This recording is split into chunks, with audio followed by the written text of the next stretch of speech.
Hey guys, Chris here, and I am a Ukrainian Canadian. Thanks for tuning in.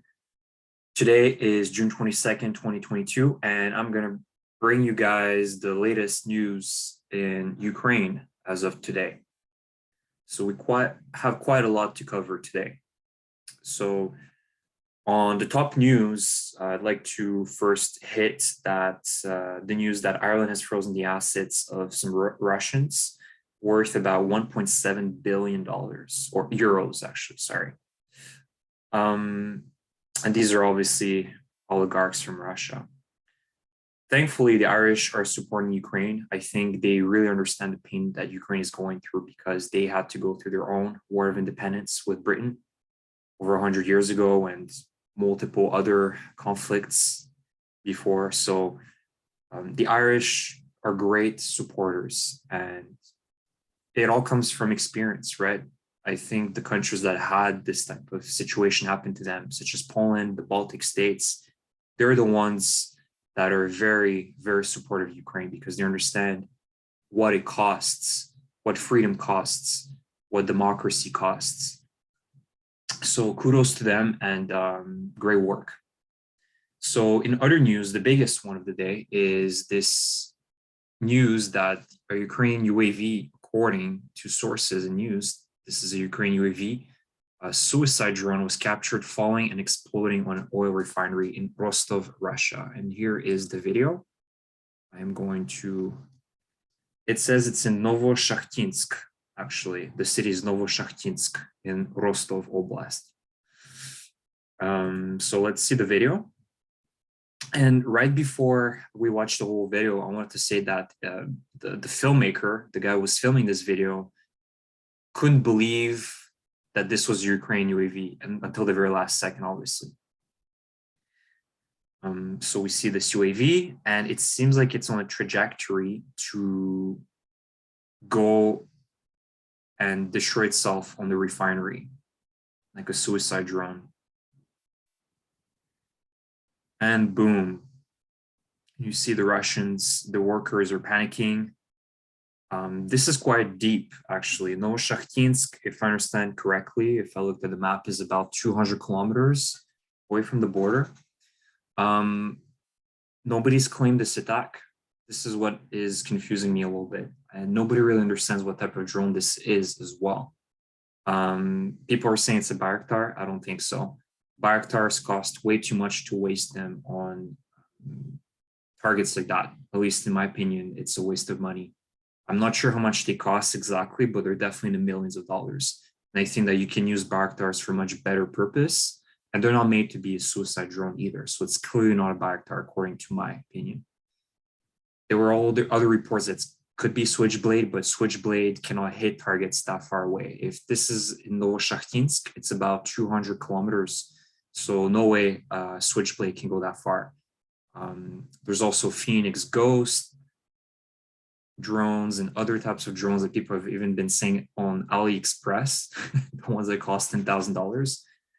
I don't know. I really don't know. And it could go either way. It could be a Ukrainian attack, or it could be also a Russian false flag, even though they have enough material to tell the Russians that the Ukrainians are bad. I think this could be also a Russian false flag attack. Why? Because they need to keep showing the Russians why they're doing this, why there's a war in Ukraine. So I think with constant monthly reminders of, look, they've attacked our oil refinery, or they've attacked this part of the city, it kind of brings people in this mood that, okay, I understand why we're at war with Ukraine, right? They're attacking us and we have no choice but to defend ourselves. So again, nobody's been claiming this attack. So we'll see. We'll see, but there's a lot of questions that I'm asking myself as to who did and which type of drone it was. Too many questions at this point. Okay. In other news as well, apparently, according to, we're going to open this link, according to the Ukrainska Pravda, again, this is the Ukrainian Truth news outlet, basically the special services of Ukraine, SBU, actually recorded a call of a Russian soldier saying that Ukraine's armed forces have almost completely destroyed Russian army elite that was preparing to counter NATO. Again, we don't know the truth, how many numbers there are, how many, elite soldiers, what is an elite soldiers according to Russians as well. So, but I'm not surprised. They weren't expecting Ukraine's armed forces to perform so well. And right now, Russia is stuck in a position where they have to throw everything because they have no time. They need to get quick victories. And so we've seen with the amount of generals that they've lost, the amount of soldiers that they've lost, it's catastrophic. You can forget any type of chance winning against NATO. Let's say even if Ukraine is defeated somehow, which I literally don't think it's going to happen, but theoretically speaking, in some parallel world, if that happens, Russia's army is just devastated. They've lost thousands of vehicles. Close to 1,000 tanks have been destroyed. And they didn't just throw their oldest tanks in the beginning. These were the brand new T-80s, T-90s, the T-72 variants, all modern tanks. They're running out of those.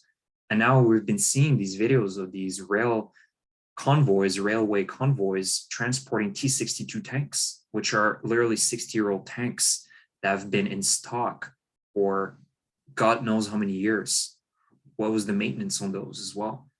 The Russians are literally using their scrap now at this point. I can't see them winning any type of war against a modern NATO force that has the latest technology, the best tanks. They have M1 Abrams, the German Leopards.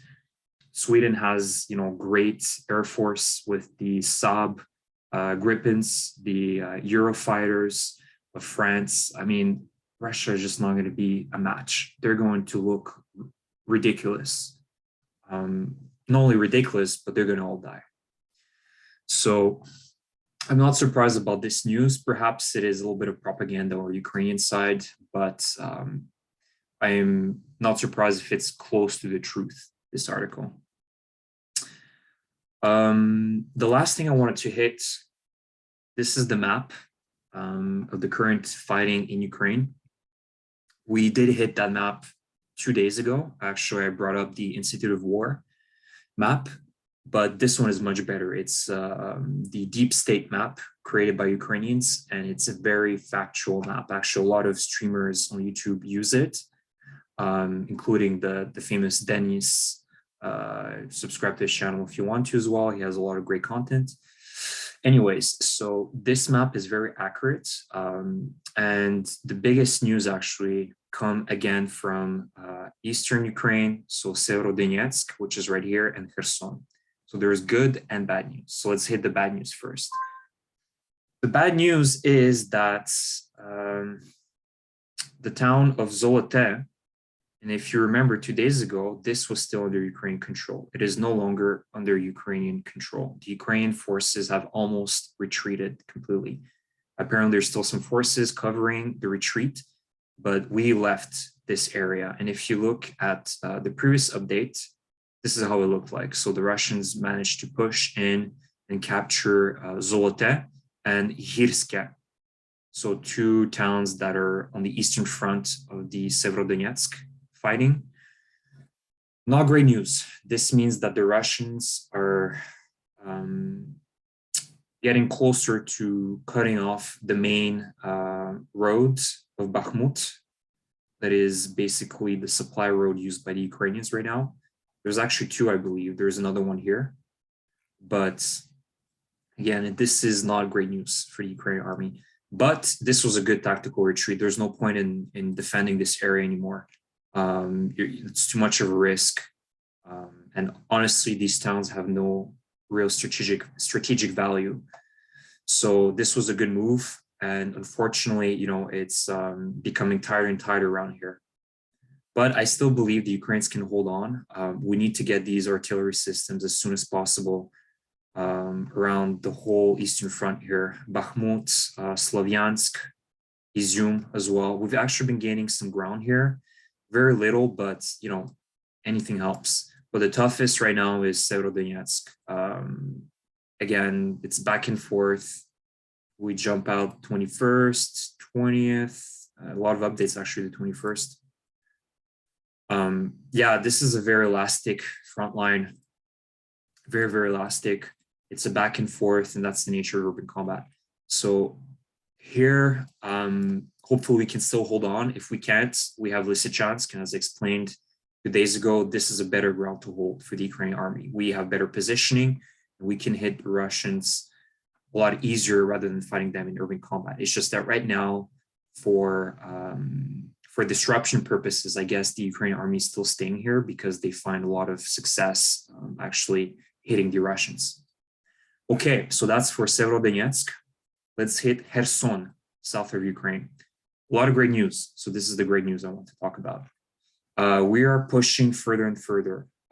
If we look at the map, actually, the Russians have managed to push back a little bit from Kiselivka, but again, it's elastic. And as I've mentioned, the south of Ukraine terrain is very, very difficult because it's flat. There is no natural areas of defense. There are no natural barriers. And so when you look at the infighting, it's open fields. It's straight up like World War I in no man's land. You're open to anything: airplanes, missiles, artillery, tanks. You're not well hidden, and so it makes it very difficult to hold positions. So as you saw yesterday, the Ukrainians managed to actually almost take control of Blahodatne and Kiselivka towns, but they, I guess, retreated because the Russians counterattacked again. But still, the great news is that we're pushing and we're taking initiative. We're taking the momentum with us because this is the road that leads us to Kherson, to Chornobaivka, and the airport where the Russians are probably holding a lot of stock as well. Apparently they have some forts here as well. And we should be also pushing more towards this side to kind of cripple them and pinch them a little bit. And what else is going on? Okay, so in Zaporizhia, this is a very, again, stagnant front. As I've said 2 days ago, there isn't much happening here because it's the same situation as Kherson. It's less important because there's the closest town is Melitopol, the biggest one, and Mariupol. And they're a little bit too far for us to be pushing very, very hard here. I think that this is going to be the next priority once we manage to liberate Kherson, at least part of it. So that is probably going to be last phase for Ukraine's counterattack, in my opinion. Most important is holding this line, keep putting pressure on this line, and hopefully the Russian troops will feel some sort of collapse somewhere.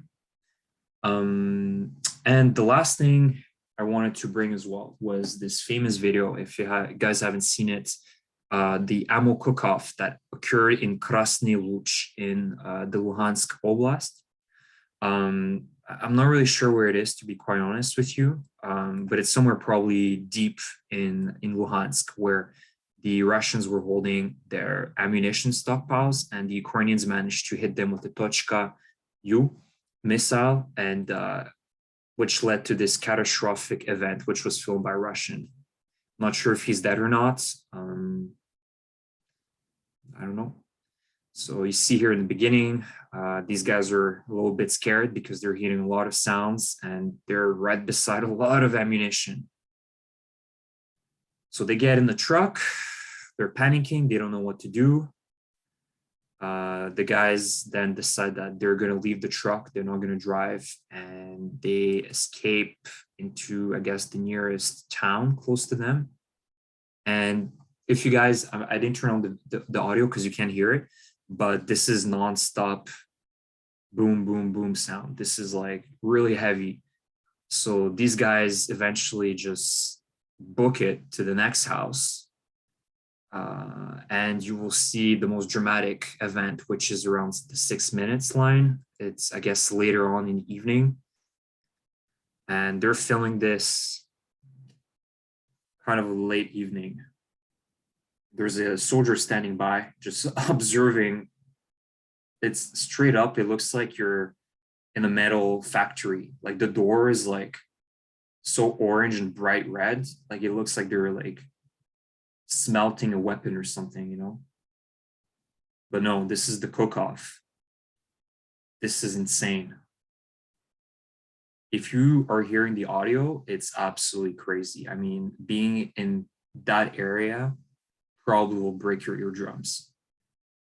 And eventually these guys, like the cookoff gets very close to them and they get very, very scared. And so they decide that they should hide inside of the basement. Yeah, this is pretty bad. They ran away and they try to get inside the basement of one of the house. And then they decide it's too risky because it's not like a cement foundation, so it could collapse on them anytime if anything hits them. Anyways, then you see them running away in the fields. Yeah, that's the reality. And this cook-off probably will take weeks to put down. This is an insane amount of ammunition they probably brought to that base. So that's the reality of things. And thank you guys for being here with me. Hopefully you are safe wherever you are. Like my content. You can follow my channel if you find whatever I say is interesting. If you have any comments, please leave them below. And I will see you guys tomorrow for another update on the front line in Ukraine. Thank you and take care.